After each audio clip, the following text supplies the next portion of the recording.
제6장 재림론, 예수님의 재림. 마태복음 16장 27절에 예수님은 재림하실 것을 분명히 말씀하셨습니다. 그런데 그날과 그 때는 아무도 모른다고 하셨습니다.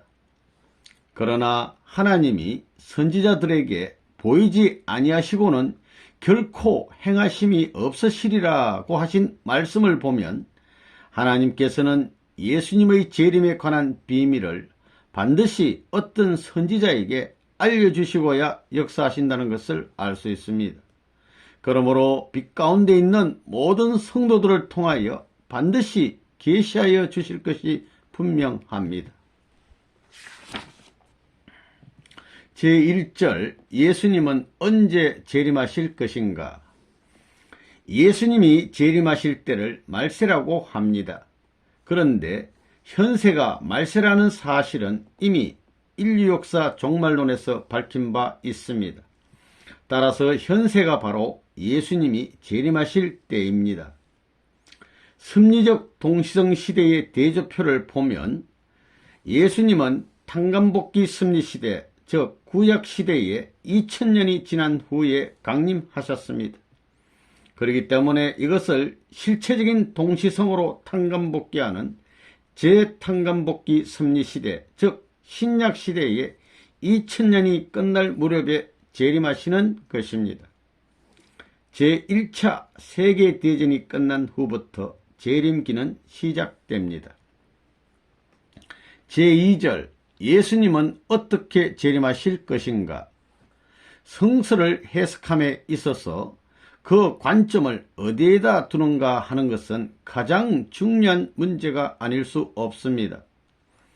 예수님의 초림 때에도 성서적인 근거에서 메시아는 구름을 타고 오실 것으로 믿은 신도들이 많이 있었습니다. 그러나 예수님은 실제 있어 지상에서 육신을 쓰고 탄생하셨던 것입니다. 그러므로 재림하실 때에도 그와 같은 입장에서 성서를 다시 한번 상고해 보아야 하는 것입니다. 예수님의 재림은 지상 탄생으로 이루어진다. 누가복음 17장 24절 내지 25절을 보면 예수님은 재림하실 때에 많은 고난을 받으며 이 세대에게 버림받아야 할지니라고 말씀하셨습니다. 만일 예수님이 구름을 타고 하늘로부터 재림하신다면 이러한 예수님을 모시고 받들지 않을 사람은 없을 것입니다. 그러나 예수님이 지상에서 탄생하시는 몸으로 나타나시면 이단자로 몰리어 고난을 당하게 될 것이 예상되었기 때문에 이 세대에 버림받을 것으로 말씀하셨던 것입니다.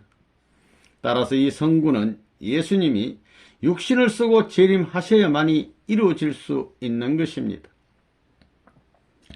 예수님이 마태복음 7장 22절 내지 23절에서도 그날에 많은 사람이 나더러 주여 주여 우리가 주의 이름으로 선지자 노릇을 하며 귀신을 쫓아내며 많은 권능을 행치 아니하였나이까 하리니 그때 내가 너희를 도무지 알지 못하니 불법을 행하는 자들아 내게서 떠나가라 하리라고 하신 말씀을 볼 수 있습니다. 예수님이 다시 지상에 육신을 쓰고 탄생하시게 되면 구름을 타고 오실 것으로 믿고 있는 신도들은 기필코 예수님을 배척하실 것이기 때문에 그들은 불법을 행하는 자로서 버림을 당하지 않을 수 없으리라는 것을 토로하신 것입니다. 따라서 이 말씀도 역시 예수님이 구름을 타고 오셔가지고는 결코 이루어질 수 없는 것입니다. 예수님은 왜 구름 타고 재림하실 것으로 말씀하셨는가? 여기에는 두 가지의 이유가 있습니다. 첫째는 적 그리스도의 미혹을 막기 위함이었습니다. 둘째로는 어려운 신앙 노정을 겪고 있는 성도들을 격려하시기 위함이었습니다. 예수님은 제자들이 살아있는 동안에 재림하실 것으로 말씀하셨기 때문에 제자들은 예수님의 재림을 열망하는 일념에서 로마 제국의 압정과 유대교의 핍박 가운데서도 오히려 성신의 은혜를 받아서 초대교회를 창건하였던 것입니다. 제3절, 예수님은 어디로 재림하실 것인가? 예수님이 유대민족 가운데 재림하실 것으로 알고 있는 신도들이 많이 있습니다.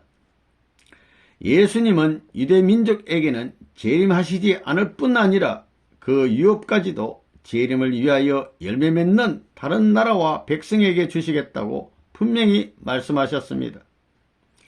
예수님이 십자가에 돌아가신 이후에 이스라엘 선민은 아브라함의 혈통적인 후손이 아니고 아브라함의 믿음을 계승한 기독교 신도들이라는 것을 알아야 되는 것입니다. 예수님은 동방의 나라로 재림.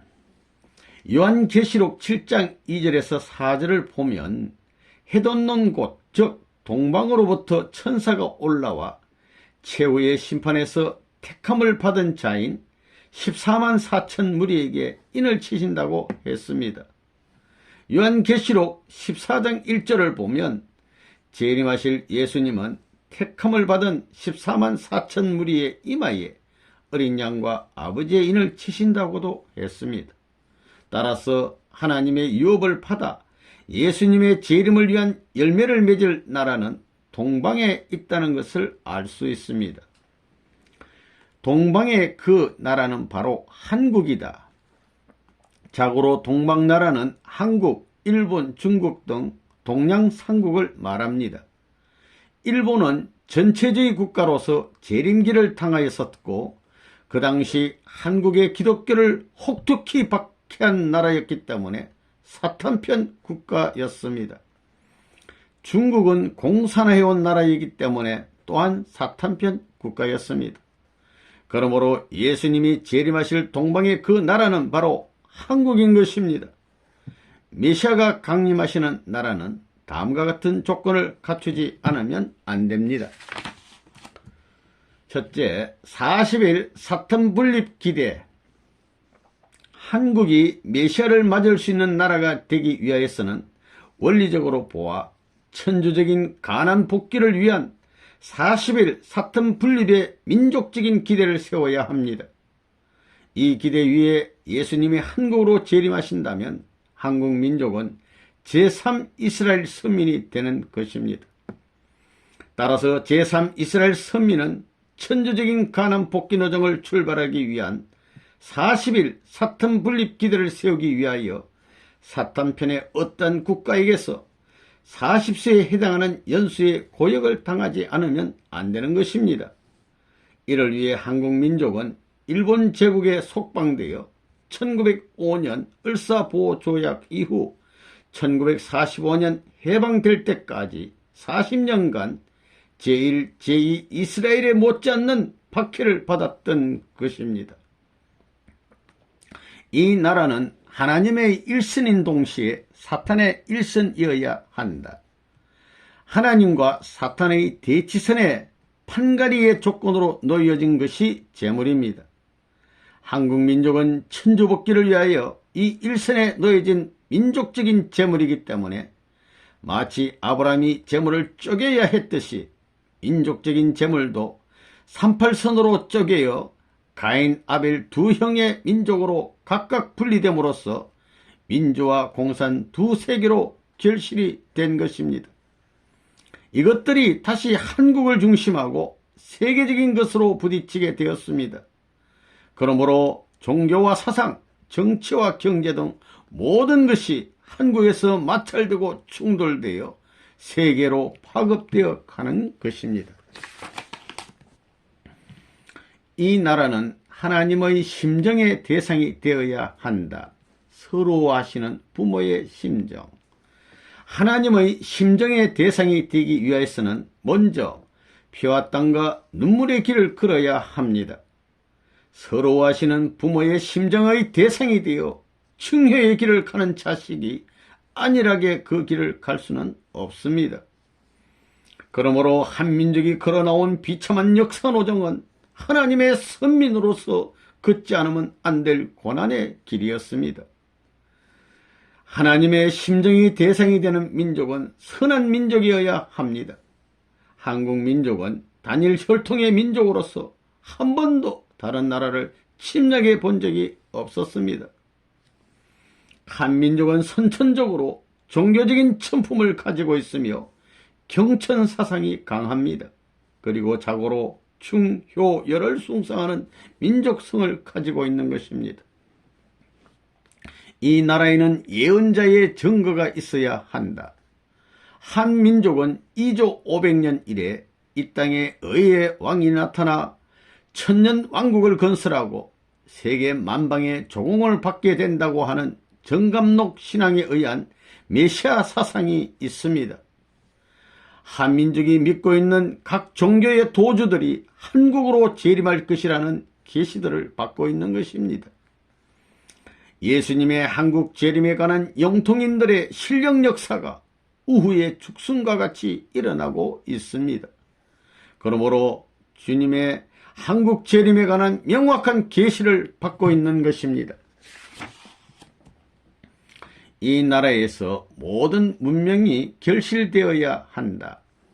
유사일에 전 세계에 널려서 발달해 온 종교화 가학, 따라서 정신과 물질 양면의 문명이 한국을 중심하고 모두 하나의 진리 밑에 흡수되고 융합되어 하나님의 이상세계로 결실하지 않으면 아니 되는 것입니다. 육지에서 발달한 모든 문명도 한국에서 결실을 하게 됩니다. 하천과 해안을 중심한 문명도 한국이 있는 태평양 문명으로 결실해야 됩니다. 기후를 중심한 문명도 에덴의 온대 문명으로 한국에서 결실되어야 하는 것입니다. 제5절 어느 혼잡의 원인과 그 통일의 필연성.